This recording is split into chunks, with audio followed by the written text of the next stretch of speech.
4장 찬양하겠습니다.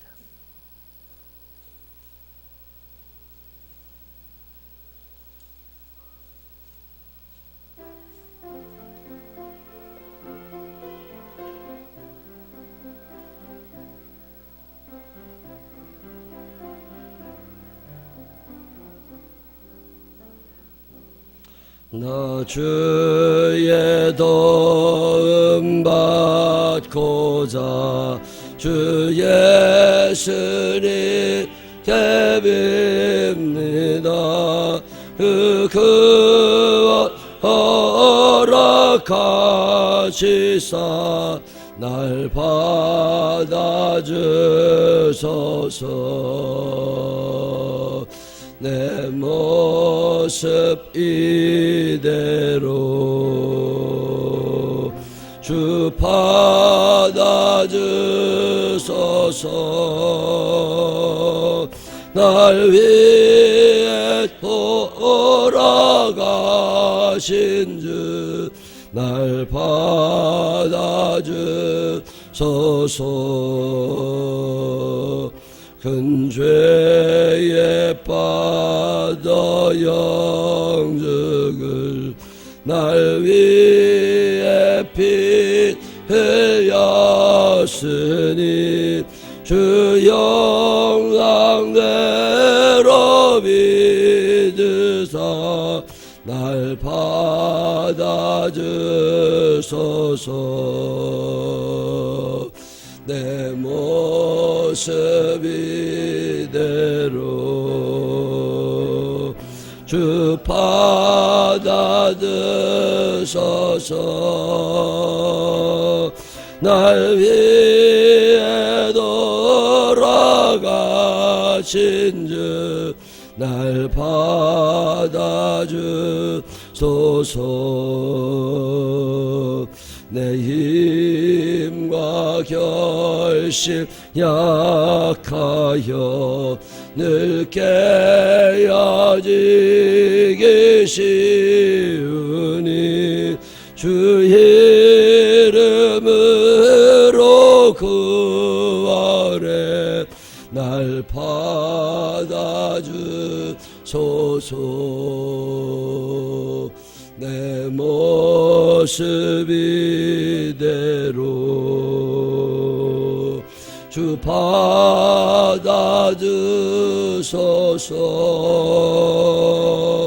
날 위해 돌아가신 주 날 받아주소서. 내 주님 서신 발 앞에 나 꿇어 엎드렸으니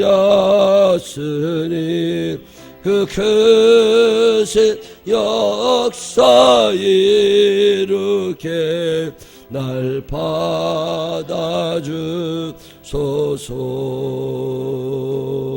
내 모습 이대로 주 받아주소서. 날 위해 돌아가신 주 날 받아주소서.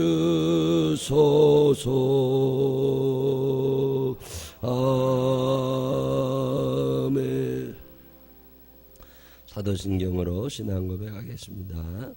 전능하사 천지를 만드신 하나님 아버지를 내가 믿사오며 그 외아들 우리 주 예수 그리스도를 믿사오니 이는 성령으로 잉태하사 동정녀 마리아에게 나시고 본디오 빌라도에게 고난을 받으사 십자가에 못 박혀 죽으시고 장사한 지 사흘 만에 죽은 자 가운데 도다이 살아나시며 하늘에 오르사 전능하신 하나님 우편에 앉아 계시다가 저리로서 산 자와 죽은 자를 심판하러 오시리라. 성령을 믿사오며 거룩한 공회와 성도가 서로 교통하는 것과 죄를 사해주시는 것과 몸이 다시 사는 것과 영원히 사는 것을 믿사옵나이다. 아멘. 오늘은 고린도전서 15장 50절부터 58절에 있는 말씀 읽겠습니다. 고린도전서 15장 50절 58절. 형제들아, 내가 이것을 말하노니 혈과 육은 하나님 나라를 이어받을 수 없고 또 한 썩는 것은 썩지 아니하는 것을 유업으로 받지 못하느니라.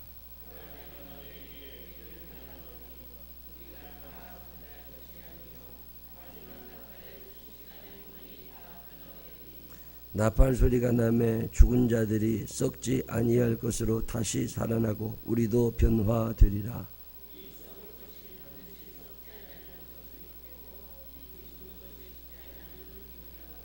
이 썩을 것이 썩지 아니함을 입고 이 죽을 것이 죽지 아니함을 입을 때에는 사망을 삼키고 이기리라고 기록된 말씀이 이루어지리라.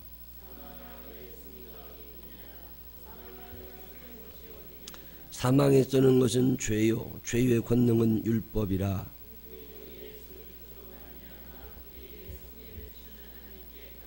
함께 읽으십니다. 그러므로 내 사랑하는 형제들아, 견실하며 흔들리지 말고 항상 주의 일에 더욱 힘쓰는 자들이 되라. 이는 너의 수고가 주 안에서 헛되지 않은 줄 알미라.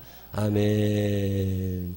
살아계신 하나님의 은혜가 우리 모두 함께 하시기를 주님의 이름으로 축원합니다. 새벽에 여러분과 함께 예배를 드리는 것은 아주 귀한 기쁨입니다. 힘들고 더 날이 더워서 더러 밤에 뒤치덕거리시느라고 못 나오실 일이 간혹 있을지 모르지만 최선을 다해서 이 하루의 시작 새벽 시간을 하나님께 드리는 여러분들에게 하나님의 은혜가 함께 하시기를 바랍니다. 고린도전서 15장 계속 읽었죠. 이제 내일부터 16장 또 읽을 텐데, 고린도전서 15장은 부활장입니다. 부활에 대하여 가장 정확하게 이해하고 있는 게 고린도전서 15장이에요. 고린도 교회 교인들 중에 부활에 믿지 않는 사람들이 있고 확신이 없이 흔들리는 사람들이 계속 있으니까 그것에 대해서 바울 목사님이 자세하게 적습니다. 갈라디아서나 로마서는 바울 목사님이 그 교회 교인들을 생각하면서 이렇게 예수 믿는 게 좋겠다, 이렇게 구원받는 게 좋다, 이게 진짜다, 뭐 이렇게 쓴 거지만 고린도 전서는요, 고린도 교회에서 요청한 여러 가지 교회 내 문제들에 대해서 하나하나 답을 달아주는 게 고린도 전서예요.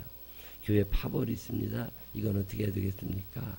교회 음행의 문제가 있습니다. 우상 숭배의 문제가 있습니다. 또 우상에게 제물로 드렸던 것을 먹는 사람들이 있습니다. 뭐 이런 얘기 쭉 하고, 은사가 어떤 사람에게나 나타나고 어떤 사람에게나 나타나지 않는데 은사는 어떤 겁니까? 은사 중에 우열은 있는 겁니까? 뭐 이런 많은 질문들에 대해서 하나하나 답을 적어주는 게 고린도전서. 그 고린도전서의 맨 마지막 즈음에 고린도 교회 교인들이 대단히 중요하게 생각하고 있는 부활에 관한 문제를 아주 쉽게 그리고 간단하게 정리해 주는 게 고린도전서 15장. 부활이 없다면 자기만큼 손해나는 사람이 없을 거다. 만약에 부활이 없다면 예수 믿는 사람처럼 억울한 사람은 없을 거다. 그러나 부활이 있기에 우리만큼 수지 맞은 인생도 없다. 뭐 그런 얘기하고 있는 게 고린도전서 15장입니다. 부활이라고 하는 것은 기독교라고 하는 종교를 끌어가고 있는 가장 큰 핵심적인 이야기임에도 불구하고 오늘 대부분의 강단에서 부활절 그때나 얘기할까 별로 말씀이 많이 증거되지 않는 아주 답답한 일이죠. 천국을 말하고 있는 목사님들은 한국교회에서 20%가 되지 않습니다. 한국교회 세트 뒤에는 그만한 생각을 하고 그런 말씀을 전한 목사님들이 있는 거죠. 저도 가만히 옛날에 제가 했던 설교들을 쭉 한번 보니까 부활과 천국, 심판과 지옥을 설명한 그런 설교가 많지 않더라고요. 잘못된 목사죠. 예수 믿는 사람들은 입만 벌리면 회개하라, 천국이 가까웠느니라. 천국을 말하지 않는 목사는 목사가 아니에요. 천국을 말하지 않는 교인들은 교인이 아닙니다. 그러면 천국을 이야기하려면 결국에는 그리스도의 십자가 그리고 순환 그 부활 이거 얘기해야 되는 거거든요. 근데 이거 쉽지 않습니다. 자신이 없어. 그 누구도 천국에 대하여 자신 있는 사람이 없어. 너 오늘 죽으면 천국 가냐? 이 질문에 대해서 자신 있게 말할 수 있는 기독교인들은 몇 퍼센트 되지 않습니다. 늘 강조하잖아요. 구원의 확신을 가지고 살아야 된다고. 내가 오늘 죽어도 천국 간다는 믿음, 이 믿음이 없으면 우리는 가짜입니다. 세월 오래됐다고 해서 천국 가는 거 아니에요. 부활이라고 하는 게 오늘 우리 성경 읽는데 보면 우리가 흔들리지 않고 살아갈 수 있는 아주 중요한 핫 이슈가 됩니다. 왜 그렇게 흔들리죠? 자신이 없는 거예요. 자신이 없다고. 오늘 성경 본문을 보면 인간은 죄인이다. 이 죄가 어디서부터 왔느냐? 율법으로부터 왔다. 율법이 있으니까 죄가 있는 거거든요. 율법이 없으면 죄가 없는 거죠. 기준이 없는 거니까. 율법은 우리 삶의 기준이다. 그 율법의 권능, 율법으로부터 사람들이 죄를 알게 되고, 예를 들면 부모에게 순종해라. 예, 그 누가 가르쳐 준 거냐? 율법이 가르쳐 줬다는 거죠. 그래서 부모에게 순종하는 사람은 상급이 있는 거고, 부모에게 불순종하는 사람은 심판을 받는 거고, 그러는 거잖아요. 예를 들면 이게 술 드시고 오신 분이 밤새 어디서 헤매시다가 너무 감사해요. 그래도 엉뚱한 데 안 가고 교회 오셨다는 건 대단한 거야. 이렇게 술 취하지 말라. 그게 하나님의 기준이란 말이에요. 그러면 이 기준에 맞게 살면 하나님의 은혜와 축복이 있는 거고, 이것에 벗어나게 되면 하나님의 심판을 받는 거고, 이런 기준을 가르쳐 주는 게 율법이란 말이거든요. 근데 이 율법이라는 게 어렵단 말이에요. 인간의 본능이라고 하는 것은 율법을 이길 만한 게 못 됩니다. 여러분 스스로를 강하다고 생각하지 마세요. 사람은 그렇게 강한 사람이 없습니다.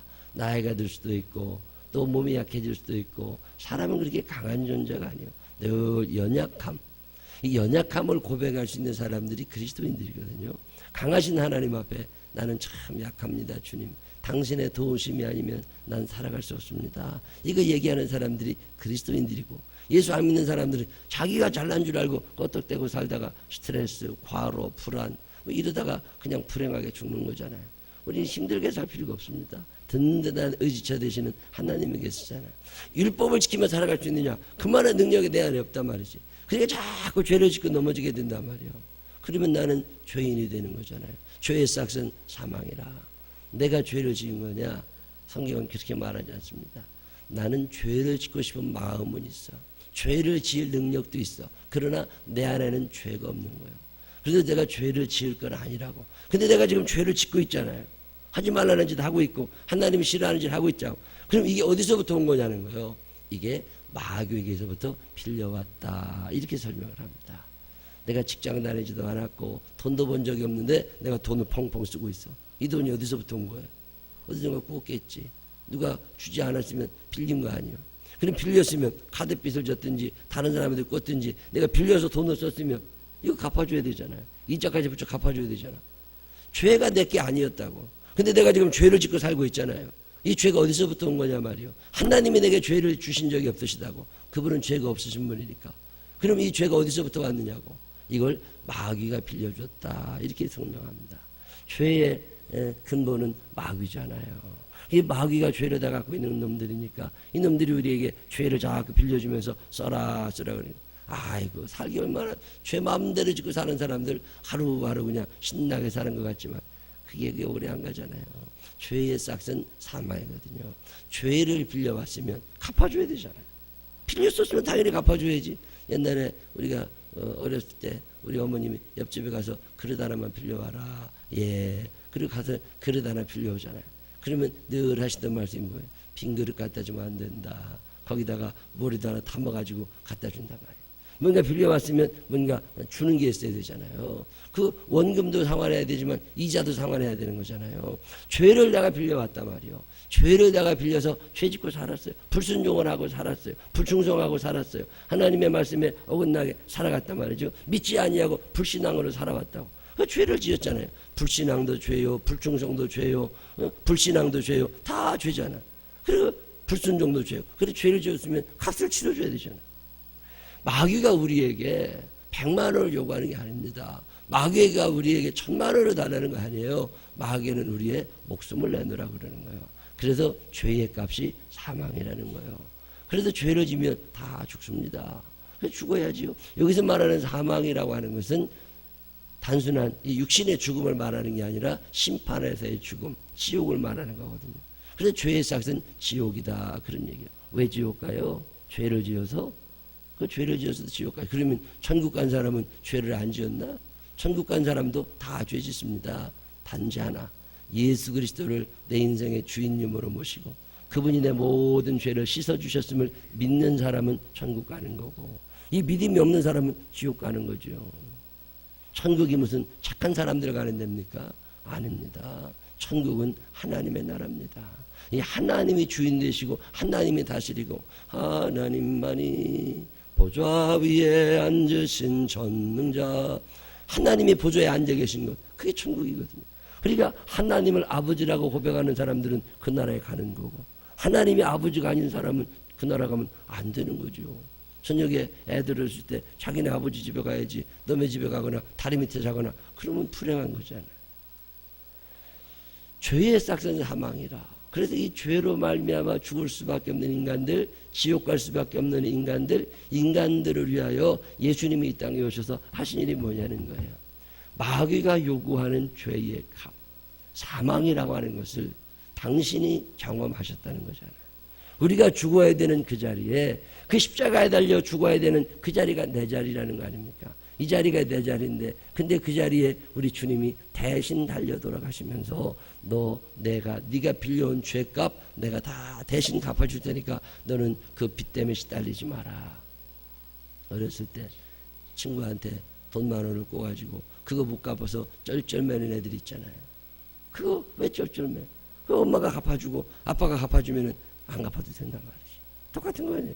내가 마귀에게 빌렸던 죄의 모든 값은 내 생명, 지옥 가야 되는 내 죽음이란 말이지.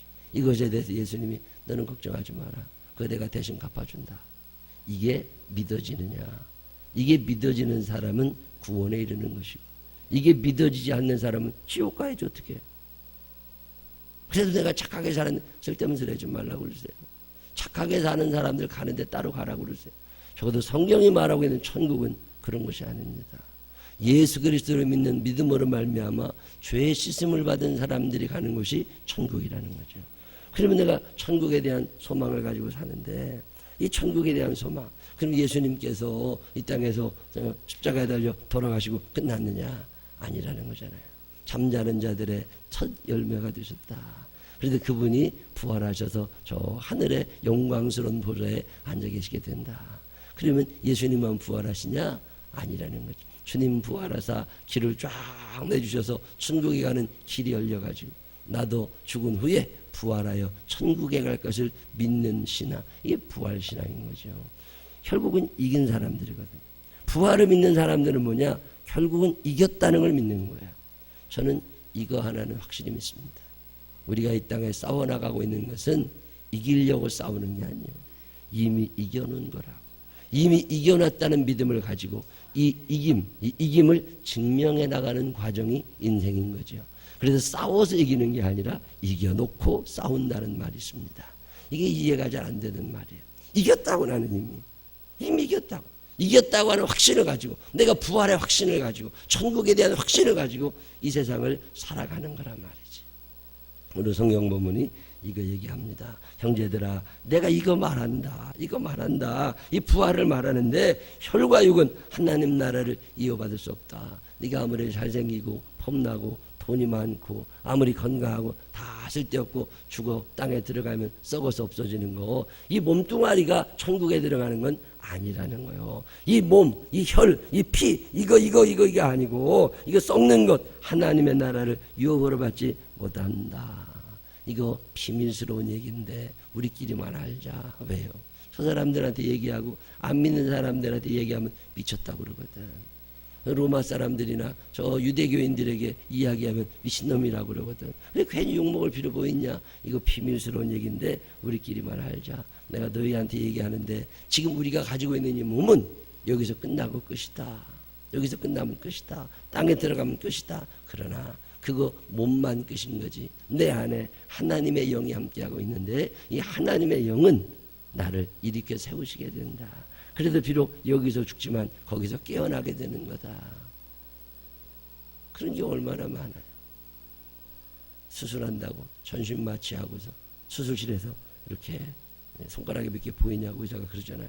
그래서 몇 개 보인다고 하다 보면 정신이 없어진다고. 수술실에도 분명히 누워 있었는데 깨어날 때는 회복실에 가 있는 거라. 내 의식은 전혀 없지만 거기서 깨어나잖아요. 잠자는 위치와 깨어나는 위치가 다른 거잖아요. 우리가 몸을 이 땅에서 병원에서 죽든지 뭐 집에서 죽든지 어디선가 숨 끊어져 죽겠지만 거기선 죽는 자리고 우리가 일어나는 자리는 하나님 보좌 앞이라 그 말이에요. 이게 부활입니다. 자는 위치와 일어나는 위치가 달라지는 거거든요. 썩을 것은 이 땅에 머물러 있지만 썩지 아니하는 것이 하나님 앞에 가 있는 그게 부활이거든요. 이 부활에 대한 믿음이 있는 사람, 이 땅의 끝이 아니다. 나는 저 천국에서 우리 주님 만나게 될 거다. 이게 있는 사람, 그게 그리스도인이에요. 이 땅에서만 잘 살고 잘 빌어가지고 뭐 대학도 합격하고 잘 빌어가지고 돈도 벌고 잘 빌어가지고 이번에 어떤 이런 사업에서 이기고 절에 가서 빌으라고 그러세요. 그거 예수 믿는 거 아니에요. 예수 믿는 사람들은 이 땅에서 끝장내는 사람들이 아닙니다. 저 천국에서 하나님 보좌를 바라보면서 거기서 살 날들을 생각하는 사람들이 예수 믿는 사람들이에요. 이 믿음을 가지고 이 땅에 살다 보니까 진리가 없지요. 견고하여 흔들리지 말고. 이긴 사람이, 이겨놓고 싸우는 사람이 뭐 그렇게 째째하고 쪼잔해집니까? 강하고 다 함대할 수 있는 거잖아요. 그래서 맨 마지막 절에 이거 얘기하는 거예요. 우리 주 예수 그리스도로 말미암아 우리에게 승리를 주시는 하나님께 감사하노니 질 수 없는 운명에 처해 있다고 말이지. 내가 패배자가 될 수 없는 운명을 타고났다고 말이에요. 우리는 민족 중흥의 역사적 사명을 띠고 이 땅에 태어났다. 국민교육원장 맨날 했죠. 우리는 절대로 패배할 수 없는 운명을 가지고 이 땅에 태어나는 거예요. 언제부터? 예수님이 내 안에 들어와 계신 이후로부터. 또 예수 내 마음에 들어와 계신 후, 주님이 내 안에 들어와 계신 후 나는 패배자가 될 수 없는 것은 이미 죽음조차도 이기신 그분이 내 안에서 나의 왕이 되시기 때문에 그렇다고 말해요. 근데 왜 그렇게 밤낮 힘들고 어려우냐? 간단해요. 주님이 여러분의 왕이 아니고, 예수님은 왕이라고 모셨지만 저 구퉁에다가 모셔놓고 여러분 인생 살아가니까 그러는 거 아니에요. 작은 일도 큰 일도 하나님과 의논하고 사시기를 바랍니다. 그래도 늘 하나님께 얘기하세요. 그러면 이미 이기신 그분은 이기는 방법을 알고 계시단 말이에요. 그러니까 지혜를 주시는 거고, 그러니까 도와주시고 성령님 내 안에 계셔서 이 하나님이, 이 성령 하나님이 나를 이끌어 가시는 거잖아요. 그래서 어떻게 살아요? 이겼으니까. 그러므로 내 사랑하는 형제들아 견실하며 흔들리지 말고. 믿음이 좋은 사람들은 안 흔들립니다. 믿음이 없는 사람들은 자꾸 흔들려. 기분에 따라 흔들려. 상황에 따라 흔들려. 감정에 따라 흔들려. 그걸 믿음이라고 갖고 살아요. 내가 원래 성격이 그러고 성에 쓸데없는 소리 하지만 예수 안 믿는 거예요. 예수를 믿게 되면 내가 무슨 MBTI 형 뭐라 해봤는데 무슨 유형이고 다 쓸데없는 짓입니다. 예수를 믿으면 그 성격, 그 성향, 그 기질이 그대로 남아있는 것 같지만 서서히 변화되어서 예수를 닮아가게 되어 있습니다. 예수를 닮아가면 진짜인 거고 예수를 닮지 않으면 가짜인 거예요. 그게 무슨 내 운명입니까? MBTI를 해봤는데 무슨 해봤는데 성향이 이렇게 나왔다. 그럼 평생 그렇게 사는 게 그게 운명이에요? 아니에요. 견고하여 흔들리지 말고 그런 거저 넘어가지 인본주의입니다. 예수 그리스도를 닮아가려고 하는 간절한 마음을 가지고 그것을 향해 달려나가는 사람들, 견고하여 흔들리지 말고, 흔들리지 않고 그 표대를 향해 달려갈 수 있는 사람들, 그게 예수 믿는 사람이죠. 그게 부활신앙을 가진 사람입니다. 이겼거든. 예수님이 그렇게 이기셨기 때문에 나도 이길 것이다. 확신을 가지고서 흔들리지 않는 사람들, 그게 예수 믿는 사람이에요. 다니엘 같은 사람이 왜 흔들립니까? 하나님이 살아계심을 확신하고 있는데 사자굴에서도 흔들리지 않아요. 풀무불에 들어가도 흔들리지 않아요. 그런데 내 성향이 이래가지고서 이 성향이라는 말, 성격이라는 말, 기질이라고 하는 말, 태음인이다 무슨 소양인이다 하는 것들 있잖아요. 그게 내 운명처럼 받아들여지면 안 됩니다. 그리스도인들은 그런 운명을 믿지 않아요. 주님이 내 안에 들어와 계시면 예수 그리스도를 닮아가게 되고 성령의 도우심 가운데 예수 그리스도를 닮아가다 보면 그분이 부활하다 천국에 이른 것처럼 나도 그 믿음으로 천국 가는 거잖아요. 흔들림이 너무 많아. 감정에 따라 흔들리고 기분이 어쩌고 저쩌고 이 상황이 어떻게 돼가지고 내가 30대들이 그래서 예수 믿기가 힘들어요. 30대들은 지들이 철난 것 같지만 철없는 것들이거든요. 철든 사람이 어디 있어요? 대학생들이 다 큰 줄 알지만 대학생들이 뭘 다 커요. 몸뚱아리만 커다랗지 머릿속에 들은 게 다 큰 게 아닙니다. 믿음 생활을 쭉 하다 보면 이게 내가 아직 너무 어리구나. 늘 하나님 앞에 고백하는 이유예요. 하나님, 나는 언제쯤 철들고, 하나님 아버지, 나는 언제쯤 주님의 마음을 알까. 하나님 마음 알면 철든 거거든요. 그 마음대로 움직여 나가기 시작하면 얼마나 행복하겠어요. 흔들린다고. 왜요? 승리에 대한 확신이 없거든. 이렇게 되더니 질 것 같거든. 그렇게 계속 흔들리는 거다. 근데 부활의 신앙을 가진 사람들은 흔들리지 않는단 말이에요. 그리고 믿음 좋은 사람 보기가 얼마나 어려워요. 말세에 믿는 자를 보겠느냐. 이 험한 세상에, 왜 세상이 험해요? 예수 믿기 어려운 세상입니다. 인본주의자들이 얼마나 우리 곁에 가까이 있는데요. 하나님의 말씀에서 어긋나라고 하는 사람들이 얼마나 가까이 있는데 다 무너지는 거예요. 겉은 멀쩡하거든요. 성수대교 멀쩡했거든. 근데 과부하가 걸린 지가 그냥 무너지잖아요. 모르는 위기 상황 닥쳐봐야 그 사람 믿음 나옵니다. 이게 얼마나 참 조심스러운 일이에요. 평소에는 잘 모른다니까요. 이 흔들리지 않는 방법 중에 하나가 항상 주의 일에 더욱 힘쓰는 자들이 되라. 그래서 열심히 하라고 그러잖아요. 항상 주의 일에. 기분 좋을 때는 하고 기분 나쁠 때는 안 하고 피곤할 때는 안 하고 정신 멀쩡할 때는 나와 있고. 이거 아니라는 거지. 항상 너의 상황에 고려되지 아니하고 외부의 상황에 고려되지 아니하고 항상 내가 그런 기분 나쁠 때 죽으면 지옥 가고 기분 좋을 때 죽으면 천국 가나? 그건 아니라고. 내가 감정이 좀 업됐을 때 죽으면 천국 가고 다운됐을 때 죽으면 지옥 가고 그래야 될 거 아니에요. 상황이 좋을 때 죽으면 천국 가고 상황이 나쁠 때 죽으면 지옥 가고 하루에도 천국과 지옥이 수도 없이 바뀌어야 되잖아요. 하나님은 우리를 그렇게 대하지 않으신다 그 말이에요. 하나님은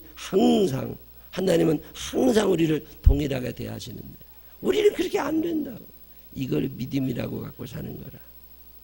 오늘 성경은 우리에게 분명히 얘기하잖아요. 예수님이 부활하셔서 잠자는 자들의 첫 열매가 되셨고 너도 부활할 거다.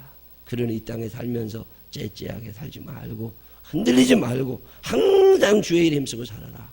그러다 보면 너의 수고한 것이 하나님 나라 앞에서 큰 상급이 되어 돌아올 거다.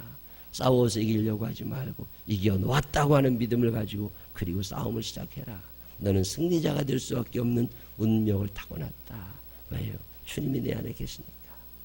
이게 오늘 고린도전서 15장 후반부가 얘기하고 있는 하나님의 말씀입니다. 살다 보면 힘든 날이 왜 없겠어요? 고난도 있겠지.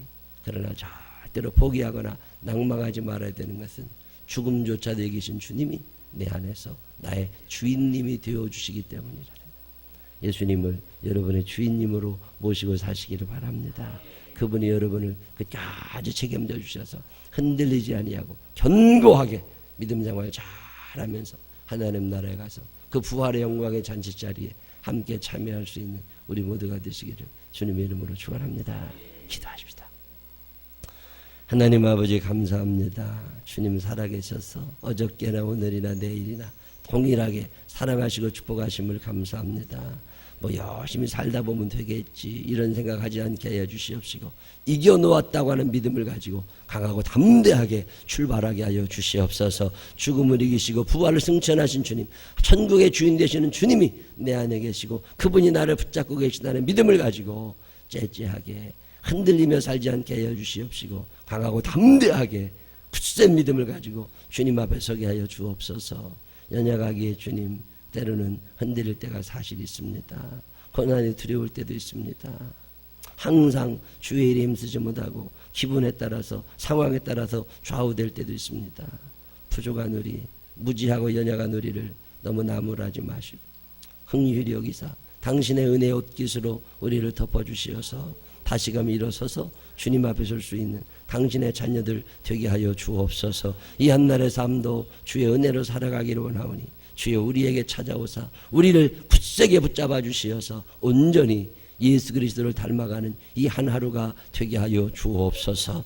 예수님 거룩하신 이름으로 기도드렸습니다. 아멘.